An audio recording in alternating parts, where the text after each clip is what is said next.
आप सभी को जय गुरु। उम्मीद है कि आप सभी अपने अपने जीवन में सुखी हैं, स्वस्थ हैं, प्रसन्न हैं और आनंदित हैं।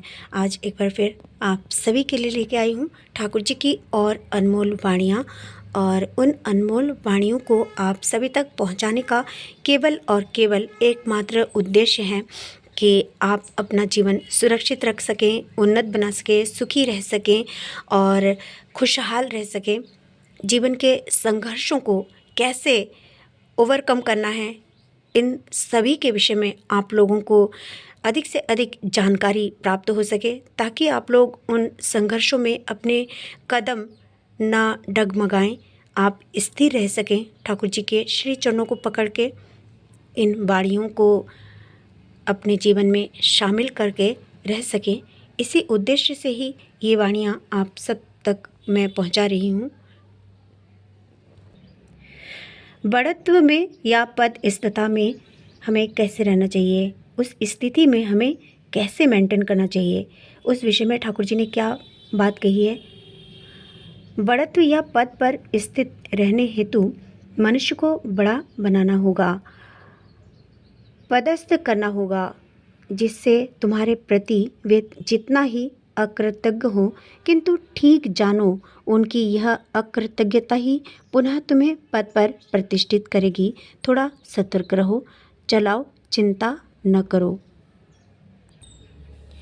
ठीक उसी तरह से उन्होंने दायित्व बोध के विषय में हम सभी को कैसे गाइड किया है, हम सभी को दायित्व बोध के विषय में क्या बात कही है। तो मैं कहना चाहूँगी, किसी का भी या किसी चीज़ का दायित्व लेकर, किसी का भी या किसी चीज़ का दायित्व लेकर उसका सम्यक समाधान किए बगैर अवहेलना से अपलाप न करो। जीवन को क्लीब बनाने का वह एक शक्तिशाली और सहज उपादान है, जो अवहेलना दायित्व का समाधान किए बगैर अपलाप करती है। वही तुम्हारे चरित्र में जीवंत होकर तुम्हारे सारे जीवन को एक विराट व्यर्थता में अवसन्न करके तुम्हारे उद्यम को पक्षाघात से प्रलीन कर छोड़ेंगी। खूब सावधान ठाकुर जी ने हमें इंगित की है। ठाकुर जी ने इस विषय में ये बात कही है कि यदि हमने अपने जीवन में किसी का दायित्व ग्रहण किया है कि हम आपका ये काम कर देंगे, हमने किसी को प्रॉमिस किया कि हम आपका फलाना काम कर देंगे और हमने उनको प्रॉमिस करके उनका वो काम नहीं करते हैं, तो हमारे चरित्र पर एक लांछन लगता है। हम उनके सामने एक गलत इंसान के रूप में तब्दील हो जाते हैं और हर कोई इसी तरह से हमें सोचता है कि फलाना जो इंसान है उसमें बात करके निभाने की शक्ति नहीं है, वो खाली खाली इंसान को गुमराह करता है, वो प्रॉमिस करके वादे नहीं निभाता। इसी तरह से यदि कोई वादा हम करें, किसी के कोई प्रॉब्लम का यदि हमने सॉल्यूशन करने का कोई उनसे प्रॉमिस यदि करते हैं, किसी से यदि हम प्रॉमिस करते हैं, तो हर हालत में उस प्रॉमिस को हमें निभाना चाहिए। यदि हम इस प्रॉमिस को निभा देते हैं तब तो हमारा जीवन सार्थक हो जाता है। हम बिना किसी प्रयास के और किसी प्रयास के, उनको बिना कोई गिफ्ट उपहार दिए हम उनके जीवन में उपहार जैसी चीज़ें ला देते हैं। उस समस्या का समाधान करके अपने को विराट बना लेते हैं, महान बना लेते हैं। इसीलिए ठाकुर जी ने इन सब चीज़ों को विशेष ध्यान रखने के लिए हम सभी से कही है। और यदि हम ऐसा करते हैं, जैसे अगर किसी का प्रॉमिस करके किसी का हित करते हैं, किसी के साथ कोई अन्याय नहीं होने देते, उनके जीवन में उनके उस प्रश्न का समाधान कर देते हैं, तो समझिए आपने एक विशाल और विराट काम किया है। आप बिन चाहे इस यूनिवर्स से अपने मनपसंद की चीज़ें पा सकते हैं। ठीक इसी तरह से ठाकुर जी ने एक वाणी और दी है। संशय के विषय में ठाकुर जी ने एक बात कही है कि संशयशील नियत उन्नति प्रवणता पर संदेह करके कर्म निरस्तता में अपना ही विनाश को बुला लाता है। अर्थात हमें किसी प्रकार के संशय में नहीं रहना चाहिए। हमें अपने उन्नति प्रवणता पर संदेह नहीं करना चाहिए। हम इस कार्य को कर सकते हैं, डेफिनेटली कर सकते हैं। हम किसी का मंगल कर सकते हैं, किसी को उन्नति के पथ पर अग्रसर कर सकते हैं, किसी के हित के लिए कार्य कर सकते हैं। इस चीज़ का भरोसा, विश्वास हमारे अंदर होना चाहिए, ना कि ये संशय होना चाहिए कि हम ये कार्य कर सकते हैं, क्या हम उसका उद्धार कर सकते हैं। यही संशय हमारे जीवन में बहुत ज़्यादा दुर्गति ला देते हैं। इसी कारण से हमें अपने आत्मा पर विश्वास रखना चाहिए, अपने परमपिता पर विश्वास रखना चाहिए कि हम जो भी करेंगे, हम मंगल के पुत्र हैं, हम ईश्वर के पुत्र हैं। हम कोई भी अमंगल कार्य कर ही नहीं सकते। और कई सारी बातें हमें समझ के चलना पड़ेगा जीवन में। ठाकुर जी ने कई सारी बातें हमें समझाई है। जीवन का ऐसा कोई चैप्टर नहीं जिसके विषय में ठाकुर जी ने हमें अवगत नहीं कराया, मगर हम ही ऐसे नहीं समझते, अपने आप पर विश्वास नहीं करते कि हम जीवन में क्या इस काम को कर सकेंगे, क्या वो काम हम कर सकेंगे, ये हम कैसे संभव करेंगे। ये चीज़ें हमारे में आ जाती हैं और फलतः हम अपने दुर्गति का कारण स्वयं ही बन जाते हैं। एक बात ठाकुर जी ने कही थी, मुझे याद आ रही है, उसे ही पाप समझो जो तुम्हें जीवन यश व वृद्धि से वंचित करके अज्ञता, हीनता एवं दुर्बलता को लेकर मरण पथ का यात्री बना दे। उसे ही पाप समझो जो तुम्हें जीवन अर्थात ज़िंदगी को सुंदर अच्छा बनाने के लिए, जीवन को लंबा बनाने के लिए, ये जीवन की व्याख्या यहाँ पे की गई। यश, जिसके जीवन में यश नहीं है, मान सम्मान भी बहुत ज़रूरी है। ऐसे कार्य यदि हम ना करें तो भी हम अपने जीवन को क्षीण बना देते हैं और हमारे आने का जो मकसद इस दुनिया में था, वो मकसद भी कहीं ना कहीं ख़त्म हो जाता है। इसलिए यश को प्राप्ति करने का भी एक उद्देश्य इंसान के अंदर होना चाहिए। और वृद्धि मतलब हर चीज़ में जैसे उन्नत होना, जैसे हर विषय में उन्नत होना, चाहे वो धार्मिक हो, सामाजिक हो, राजनीतिक हो या किसी भी फील्ड में आप और हम आगे बढ़ें। ठाकुर जी यही पसंद करते हैं, यही चाहते हैं हम सभी से। ठाकुर जी यही चाहते हैं कि हम उसी को पाप समझे जो हमारे जीवन को उन्नति के पथ से भ्रमित कर दें, ख़त्म कर दें। वो पाप है। यश हमारे जीवन में न आए, वो पाप है। वृद्धि हमारे जीवन में न हो पाए, वो पाप है। और हमारे जीवन में अज्ञता, हीनता एवं दुर्बलता लेके आए और हमें मृत्यु के पथ का यात्री बना दे। ऐसे कार्य, ऐसी चिंता, ऐसी धारणा हम ना करें। यही मंगल है, यही परम कर्तव्य हम सभी का है। इसलिए बहुत सोच समझ के हमको रहना पड़ेगा। ज़िंदगी के राह में तकलीफ़ें तो बहुत हैं, मगर उन तकलीफ़ों को हम अलविदा कह सकते हैं यदि हमने ठाकुर जी को ईमानदारी से पकड़ के रखा है, यदि हमने ठाकुर जी की सुबह शाम की प्रेयर टाइमली की है, यदि हमने ठाकुर जी के एक एक बताए नियम को मान के चलने का प्रयास किया है, तो समझिए हम एकदम सही जा रहे हैं, अपने गंतव्य की ओर जा रहे हैं। इस संसार रूपी विशाल समुंदर को तैरना है, इसको तैर के हमें पार करना है। कैसे पार करना है? उन पार की वो जो 5 कौड़ियाँ हैं जो ठाकुर जी ने हमें दी थी, उन कौड़ियों के अनुसार अपने जीवन को चलाना है। कुछ लोग ये सोचते हैं कि हम ठाकुर जी की 5 जो विधियाँ हैं, नीतियाँ हैं, हम लोग कैसे पालें।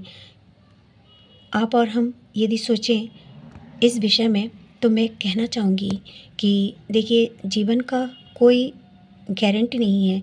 5 मिनट बाद कोई भी कुछ भी किसी के साथ कुछ भी हो सकता है। मैं जो ये वीडियो बना रही हूँ, क्या पता मैं कहाँ रहूँ, कहाँ नहीं रहूँ।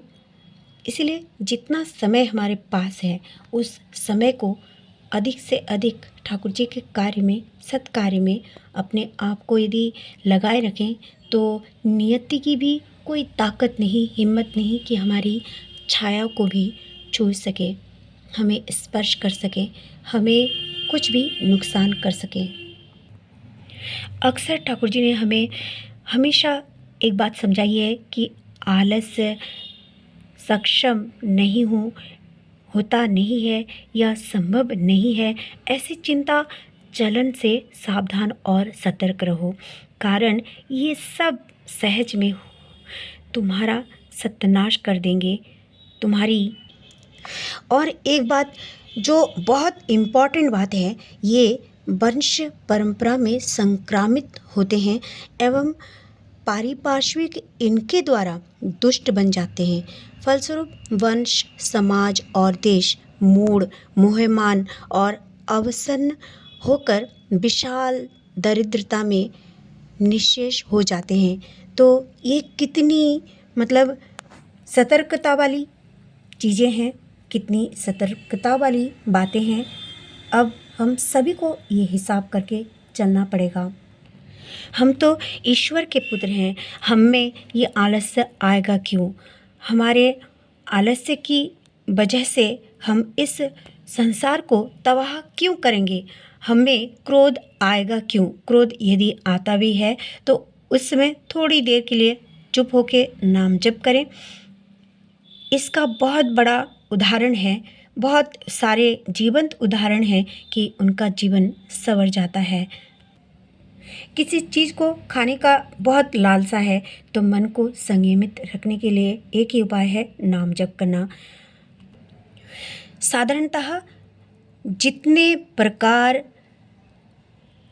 अस्वस्थता की उत्पत्ति है वह दूषित मानसिकता से ही होती है। स्वास्थ्य को अस्वस्थता के हाथ से बचाने के लिए प्रथम और प्रधान प्रयोजन है मन शुद्धि। इसीलिए ऋषियों ने प्रायश्चित्त का प्रचलन किया था। ये ठाकुर जी का कहना था। जब भी हम कभी कोई कर्म करते हैं, यदि हमारे अंदर अंतरात्मा में ये चीज़ ना जगे कि मैंने उनके साथ गलत किया है या मेरा उनके साथ ये व्यवहार करना ठीक नहीं था, या अपने चाहे हस्बैंड वाइफ हो, चाहे माँ बाप हो, चाहे कोई भी हो, किसी के साथ में, समाज के किसी भी इंसान के साथ में यदि कोई हम मिसबिहेव करते हैं तो हमें इस चीज़ का प्रायश्चित्त भी करना चाहिए। या कोई पाप हम करते हैं तो उस पाप के लिए भी हमें सतर्कता से ईश्वर से माफ़ी मांगना चाहिए और पुनः ऐसी जो क्रियाएं हैं हम नहीं करेंगे, इस चीज़ के लिए परमपिता को प्रॉमिस भी करना ज़रूरी है। तभी हम अपने प्रभु को ठीक ठीक पकड़ कर रख सकेंगे और समझेंगे कि हमने अपने जीवन को स्वस्थ किया है, उन्नत किया है, आनंदित किया है और सभी को ऐश्वर्यशाली कर दिया है। अपने किसी कार्य के कारण यदि कोई व्यथित होता है तो उनसे हमें माफ़ी भी मांगना चाहिए। किसी से यदि हम माफ़ी मांगते हैं तो हम छोटे नहीं हो जाते, बल्कि उनकी नज़र में हम बड़े बन जाते हैं और उनकी अंतरात्मा में जो व्यथा लगती है उस व्यथा को भी हम मिटा के उनके हृदय में फिर से वास करने लगते हैं। इसीलिए बहुत ज़रूरी है इन सभी चीज़ों को, कर्तव्यों को अपने जीवन में निर्वाह करना। हम सांसारिक लोग हैं, हमें बहुत सारी कमियां आ जाती हैं क्योंकि संसार में कई सारी बातें होती हैं, उतार चढ़ाव होते हैं और जिम्मेदारियां होती हैं। उनको निभाते निभाते हर इंसान हर चीज़ को मैनेज करना तो चाहता ही है, मगर वो मैनेज नहीं हो पाता। इसीलिए अगर कभी किसी से कोई भूल होती है, चूक होती है, तो इंसान है, इंसानों से भूल होती है और भूल नहीं होगी तो हम सुधरेंगे कैसे? इसीलिए बहुत ज़रूरी है इन सभी चीज़ों को अपने जीवन में लेके चलना। आप सभी से एक बात, एक प्रार्थना, एक अनुरोध करना चाहती हूँ कि यदि आप अपना मानते हैं तो मुझे थोड़ा थोड़ा कभी कभी मैसेज देते रहिए, क्योंकि मुझे बहुत प्रेरणा मिलती है आपके हर मैसेज से। मुझे ऐसा लगता है कि मैं अधिक से अधिक वीडियोस बनाऊं, लोगों को गाइड करूं। एक्चुअली मैं गाइड करने वाली कोई नहीं, मगर कोई ना कोई एक माध्यम होना चाहिए। ईश्वर की बात को आप सभी तक पहुंचाने के लिए एक माध्यम होना चाहिए। तो मैं आज यदि ये माध्यम आप सभी के आशीर्वाद से बनी हूँ, मुझ में कोई टैलेंट नहीं, मैं जानती हूँ कि मैं कैसी हूँ, इसलिए मैं पहले ही बोल रही हूँ कि मैं परमपिता की संतान हूँ। बस परमपिता की बातों को आप सभी तक पहुँचाने का एक निर्णय मैंने लिया था, तो वही मैं करने का प्रयास कर रही हूँ। यदि आप लोगों को मेरी बातें अच्छी लगती हैं, ठाकुर की इन बातों को आप अच्छा अनुभव करते हैं, तो आप मुझे आशीर्वाद दीजिए। मुझे अपना आशीर्वाद जय गुरु लिख के दें, चाहे कोई भी बात लिख के दें कि आपको मेरी कौन सी वाणी अच्छी लगी, किन विषयों में मैं अधिक से अधिक बात करूं, और किस समाज के पहलू को आप सभी तक पहुंचाऊं। आप लोग मुझे खुल के बोल सकते हैं। यदि मैंने कोई गलती की, आपकी छोटी बहन हूँ या माता हूँ या आपके परिवार की कोई एक सदस्य हूँ, ये समझ के ही मुझे गाइड भी कर सकते हैं, क्योंकि मैं भी ठाकुर की हूँ और आप भी ठाकुर के हैं। इसलिए आपको पूरा हक है दो बातें मुझे भी बोलना, इसलिए आप मुझे भी गाइड कर सकते हैं। मेरे इस चैनल को अधिक से अधिक लोग देखें, यही मेरा उद्देश्य है। अगर आप में से कोई इस चैनल में अभी नए हैं तो प्लीज़ मेरे इस चैनल को सब्सक्राइब करें, ताकि ठाकुर जी की अधिक से अधिक बातें और लोगों तक मैं पहुंचा सकूं, वो लोग भी इन बातों तक पहुंच सकें, अपने जीवन को उन्नत और सार्थक बना सकें। मुझे आपके हर एक जवाब का इंतज़ार रहेगा और प्रतीक्षा रहेगी कि मेरे गुरुजन, मेरे भाई बहनें, जो भी जहाँ पे भी है, मेरी माताएं, मेरे दर्शक जो भी जहाँ पे हैं, वो लोग मुझे आशीर्वाद दे रहे हैं, दूर से ही सही, मगर समझूंगी मेरे बहुत करीब हैं। इसीलिए आप लोग भी मुझे आशीर्वाद दें। और इन्हीं शब्दों के साथ मैं आज यहीं अपना ये वीडियो समाप्त करने जा रही हूँ। परमपिता के रातुल श्री चरणों में कोटि कोटि प्रणाम करते हुए, आप सभी की मंगल कामना करते हुए आज यहीं आप सभी से विदा लेती हूँ। जय गुरु, वंदे पुरुषोत्तमम।